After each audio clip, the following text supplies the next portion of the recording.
What is going on, everybody? Welcome to the very last NFL Deep Dive, talking power rankings, Vegas over-unders, and running through the depth chart for each NFL team. And we have the Patriots here at number one, to nobody's surprise. Frankly, I cannot remember an offseason with a more consensus number one team. This team has very few questions. They should be set to have a top 10 offense and probably a top 10 defense yet again. They have had a top 10 defense in 13 of the last 16 seasons. That's incredible, and this roster on paper is about as good as any of those, which we'll go through in a second. This team does have question marks, as does every team, but the Patriots' question marks are much smaller than anyone else. I really have two questions for this team. Number one is the D-line. So I always say injuries hurt, but if you get injuries at the same position, it gets exponentially harder and harder to win. So they let Jabal Sheard go in the offseason. They have an unexpected retirement of Rob Ninkovich, and now Derek Rivers, a very promising DN, tears his ACL. So they're getting very thin on that D-line, which was a big part of this gap control defense last year. So that's a question mark. The other thing, this team's schedule was incredibly easy last season. Frankly, only two tough games last year. One was at home against the Seahawks, a game in which they lost, and at Denver at the end of the year, a reeling Denver team. The Patriots didn't look particularly good in that game. They coast through the playoffs. They get a Texans team without a quarterback, the Steelers without their best player in Le'Veon Bell, and then as we saw in the Super Bowl, they were completely outmatched by the Falcons until the end of the third quarter. But they did pull through. They won the Super Bowl.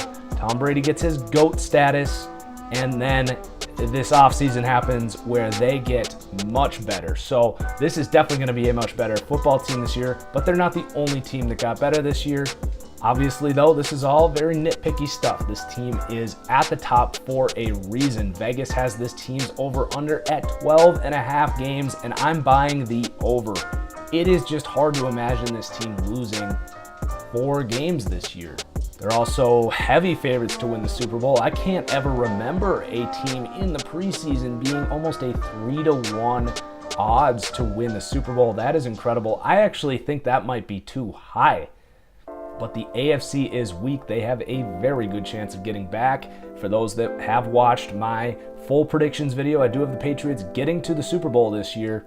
And if you've got a ton of money to bet, why not throw money on them to win this division at 1,000 or plus 1,000? You get a 10% return on investment. There's no way this team doesn't win this division. It is terrible. And even if something happened to any player in any direction, this team has a ton of depth. Even if Tom Brady goes down, this team would easily win this division, in my opinion, with Jimmy Garoppolo at quarterback. That's my outlook here. Let's run through the depth chart real quick. Like I said, not a lot of questions on the offense. Tom Brady, amazing player. I don't think he's as good as Aaron Rodgers. I have a video on that. If you want to watch it, I'll put a link right here in this card.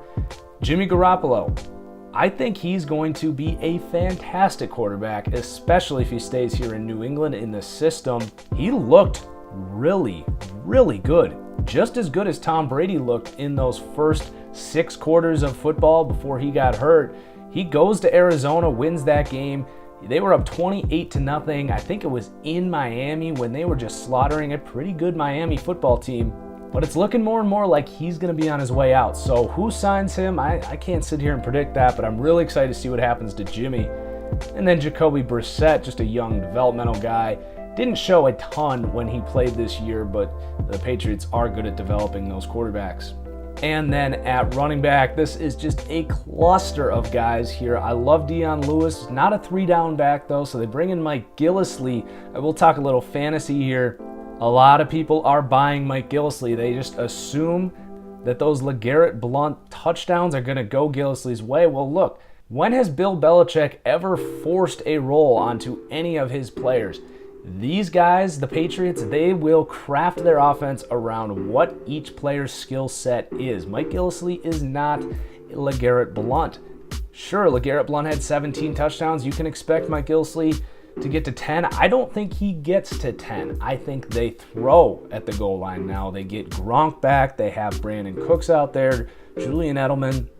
They don't have a pounder on the goal line. I don't know why this team would do something that isn't the strength there. I still think he's going to have a decent role in the running game, but definitely not a guy I'm drafting in fantasy right now. James White's going to get in here on passing downs. Rex Burkhead is showing some good stuff in the preseason. I don't want any part of this backfield from a fantasy perspective, but from a real life perspective, these guys are going to be super hard to guard. I don't think the running game is going to be overly impressive, but just these guys coming out of the backfields, we're going to see a ton of 2 running back sets. It's pretty dangerous what these guys are going to be able to do this year. And then you pair them with the receivers. Obviously, Brandon Cooks comes in.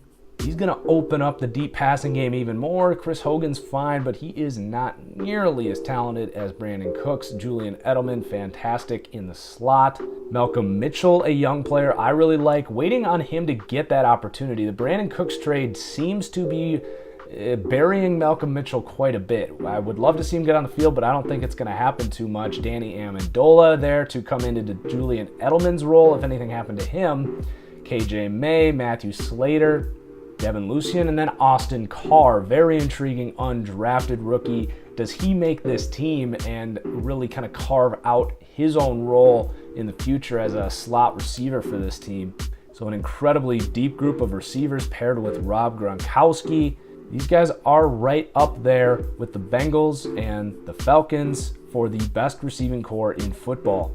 Also at tight end, they got Dwayne Allen. Not an impressive player to me. He's going to be used a lot like they used Martellus Bennett last year as a blocker, an in blocker. I don't love his receiving talent, and he can't really stay healthy, so I don't think we see too much from Dwayne Allen.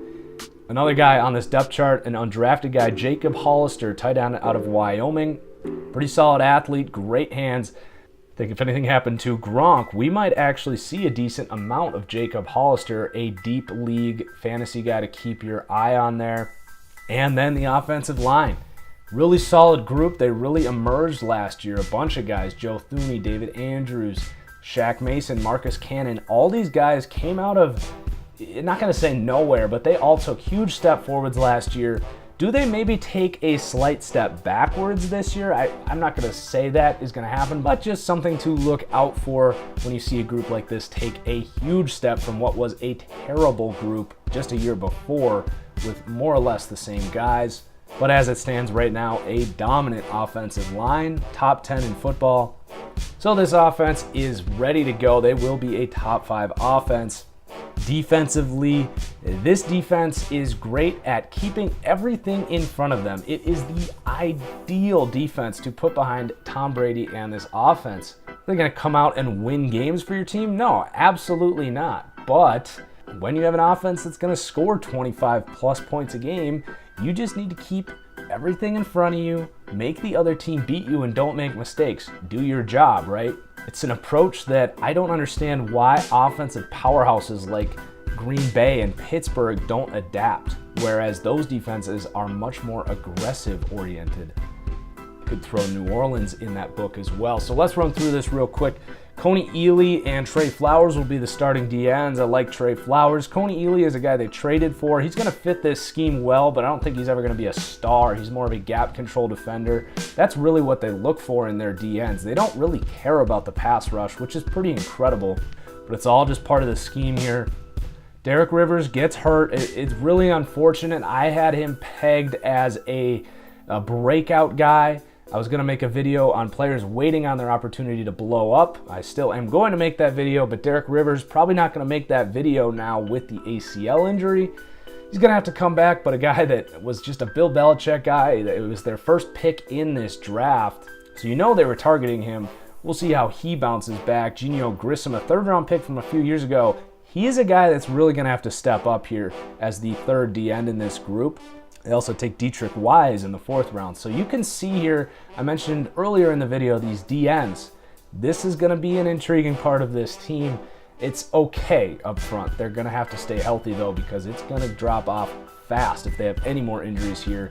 The D tackles, Alan Branch, absolutely love him. He might be the best nose tackle in football, true nose tackle, not counting a guy like Aaron Donald or Geno Atkins, who are 3-down defensive linemen. But Alan Branch, in my opinion, everything that Vince Wilfork was at a time.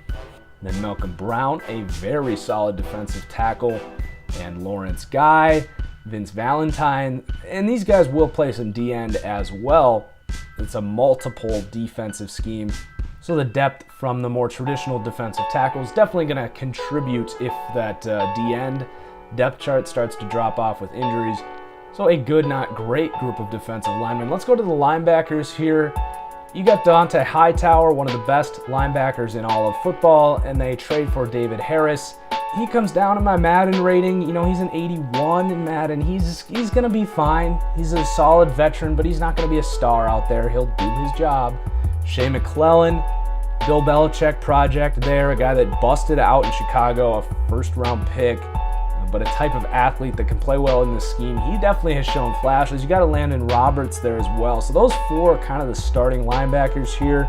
Then the depth, Kyle Van Noy, Jonathan Freeney, and some undrafted guys after him. I would say it's an average to above average group of linebackers, helped out by Hightower, of course, and then these corners. This is going to be a great secondary if you count the safeties as well. Malcolm Butler, Stephon Gilmore, great duo there. I will say I'm not entirely sold that Gilmore is worth the contract he got. What did he get? $15 million a year, but this team totally in win right now mode. I understand why they did it. You do lose Logan Ryan. It's a smaller upgrade than I think people are crediting them for. Gilmore better in coverage, obviously still an upgrade, but you do lose Logan Ryan. That's going to factor in there a little bit. And then you do have Eric Rowe, an extremely solid third corner. He could be the number one corner on a few teams, I think. Justin Coleman, Jonathan Jones. Cyrus Jones has struggled.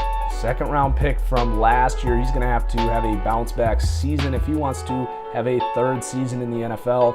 And then the safeties. You really got three good players here. Devin McCourty, star safety. Then you got Patrick Chung, who is going to come up and play some linebacker. He'll play some traditional strong safety as well. And then Deron Harmon is going to come in on nickel packages. He is an excellent cover safety. Not a ton of depth behind them. Jordan Richards, an intriguing guy when he finally gets his opportunity. A second-round pick out of Stanford from a few years ago. And then Nate Ebner at strong safety. So that wraps up my look at the Patriots. Hard to say it's an optimistic outlook given the expectations for this team. I'd say my outlook for this team is par for the course. It is Super Bowl or bust. I think they get there. You guys haven't watched my full NFL prediction show, though, to see who I do have winning the Super Bowl in the end. Make sure you go and check that out. Patriots fans, let me know if there's anyone in this depth chart I didn't cover. NFL fans, you think the Patriots win the Super Bowl this year? Let me know. So that's all I got for this episode. That is the end of my deep dive series. I hope you guys enjoyed. Consider giving this video a like if you did. So cheers, everyone. Good day.